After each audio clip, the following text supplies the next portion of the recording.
Welcome to Reagan and Friends, a podcast series hosted by the Ronald Reagan Presidential Foundation and Institute. Each month we will share some behind-the-scenes moments and stories of President Reagan with some of his more famous friends. I want to tell you, Mr. President, with all the travel and all the work you've done, you look just great. Bob, you look great too. You do? Well, I hope I look that good when I'm your age.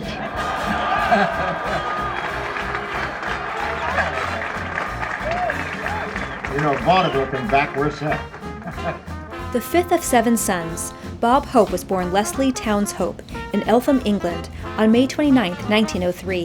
In 1907, Leslie's father brought the family to Cleveland, Ohio.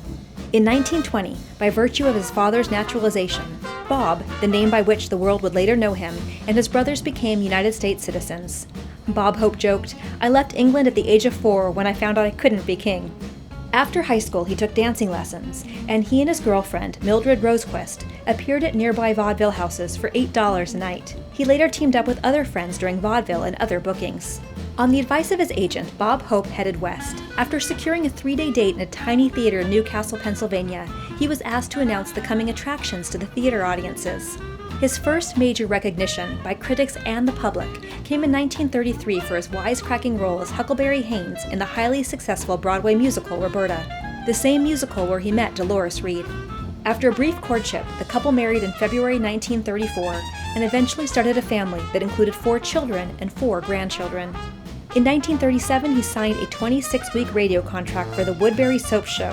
He became a Tuesday night fixture, and his show was soon rated #1 with American listeners. Although Bob Hope had made 7 one-reel comedies for educational films with Warner Brothers in New York, it was his performance in Red, Hot and Blue that opened the door to the first major feature film for Paramount Pictures, the big broadcast of 1938.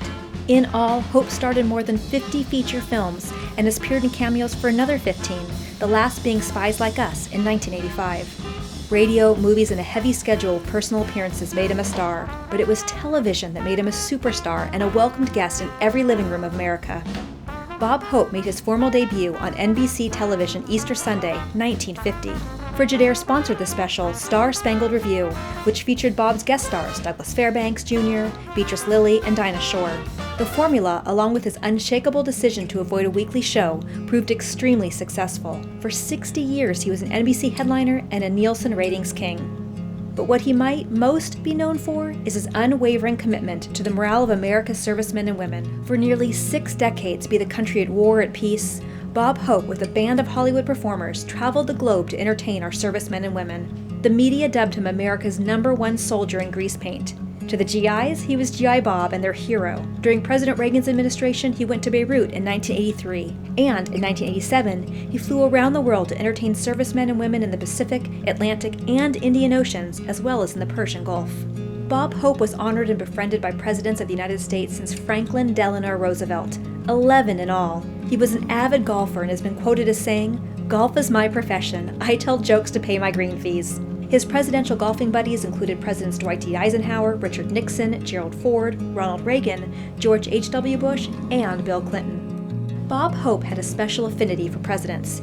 He could make them laugh, at him of course, but also at themselves. He played the White House court jester, often poking pointed jabs at the high and mighty, Republicans and Democrats alike, though his satirical thrusts always were inflected with respect and often with affection. The key to joking with presidents, Hope found, was in making an insult humorous, so as to only dent the presidential ego, not damage it. Presidents loved his ability to make them laugh.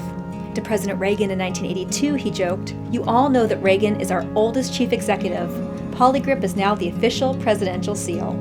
And in 1996, he said, "I've known 11 presidents about as intimately as a man can without being either a fellow politician or related. I've golfed with them, dined with them, told jokes with them. I've even had them steal my material." Laughter is non-partisan, a great leveler, and maybe that's the one thing all 11 presidents have in common.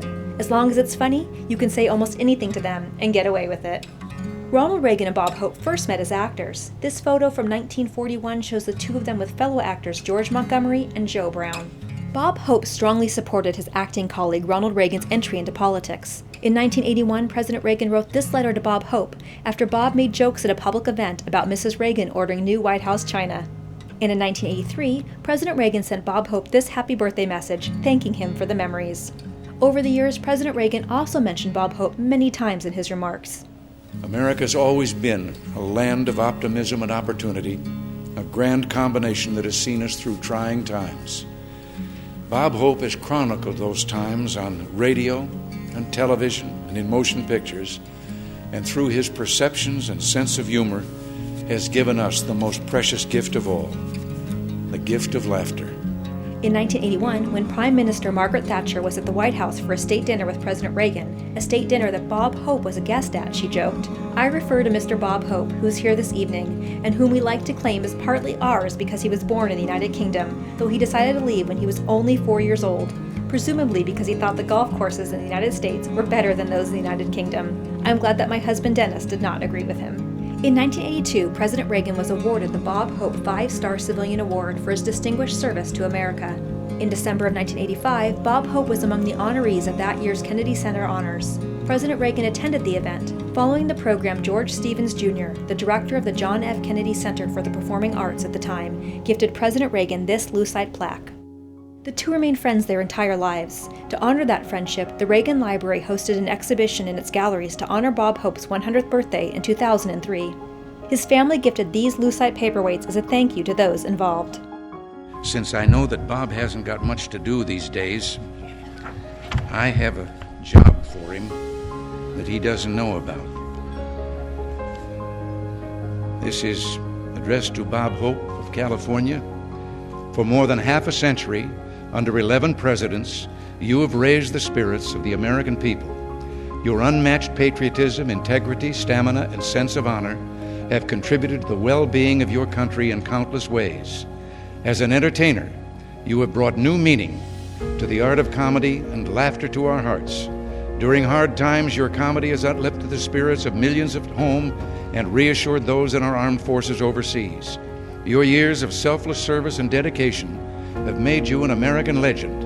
For all that you have done, I do hereby appoint you Ambassador of Goodwill to the entire world and authorize you to do and perform all such matters and things as the said office do appertain or as may be duly given you in charge hereafter. Done at the city of Washington this 17th day of October in the year of our Lord 1981. Thank you for watching. Don't forget that when you subscribe to our YouTube channel, you'll be notified every time new videos and podcasts are added to our site, including our Reagan and Friends, Words to Live By, and Reagan Forum podcasts. And don't forget to follow @Ronald Reagan on Facebook and Twitter, as well as @Reagan Foundation on Instagram and YouTube.